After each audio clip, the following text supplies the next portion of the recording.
Hi, I'm Nick Compass, Director of Instruction at Santa Ana Country Club. One of the golf terms we hear and use a lot is release, but I don't think we really know what we're trying to do or what we mean by that. And what we're trying to do in the release is we're trying to flow freely through the shot. And the release really comes about when we're going through the shot or kind of after impact. And when somebody doesn't have a good release or doesn't releases and doesn't have that freedom, the two things we tend to see are we're going to drag that handle through, and you can see how that club face stays open and we kind of are going much slower. And then kind of continuation, or the second part of that is we see that chicken wing. So again, you can see how my hands, club, and club head all kind of stayed together there and didn't really have any of that release that we're talking about. So a great way to feel this at first is I'm going to bring the club up to eye level. And I'm going to pretend like I've got a table here and this club's above the table. My body's going to be pretty quiet, and I'm just going to get this club just kind of swing back and through above this table. Now, if I drag it through, we can see how it would drop down and hit that table.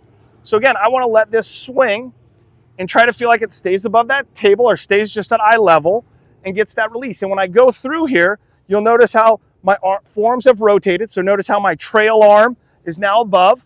That back of that glove hand is looking down to the ground. This forearm is rotated, and this elbow is kind of folded in right there. So again, the opposite of, hey, that chicken wing or that elbow pointing up to the sky, kind of rotated and folded right there. So again, great way for me to feel it. Now I've got this stool here. You can do this with a chair also. Now with me sitting down, I'm going to do the same thing with the release. But now because I'm sitting down, my body definitely can't do anything. Because sometimes I see people do this and they try to drag their body and move their body through. We're not trying to feel our body move. We're trying to get our arms to work the proper way in this release. So now when I sit down, it kind of quiets my body, almost feeling like my back is against the wall here. And I'm going to swing again, same above that table. And you can see how my arms are working properly here.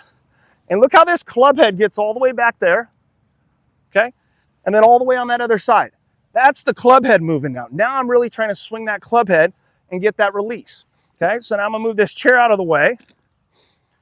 So we did it at eye level, we did it in the chair. After that, I like to go maybe about a foot or so off the ground and kind of feel that same release. And when I do that, when I go through, you can see again how that elbow's kind of folded a little bit versus that chicken wing.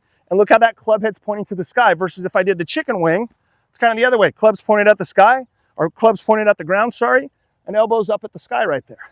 So again, I feel it about a foot off the ground. Now from there, I can kind of take it into the shot. So I felt it at eye level, about a foot off the ground. Now I'm going to feel it like as a regular golf swing and that same release. And you can see when I finish, look how it's pointing up to the sky and that elbow and those forearms have rotated. So now we'll go ahead and hit one here. Just an easy one. And again, feeling that same release there and that finish. Okay, nice and straight. And you can see here, kind of turn over this way. We can see how that elbow's kind of to the ground and that club up to the sky. So again, it's a tough feeling because again, a lot of times we want to power through it. But again, if you work on that first at eye level, that'll help you feel the release and get that release into the swing.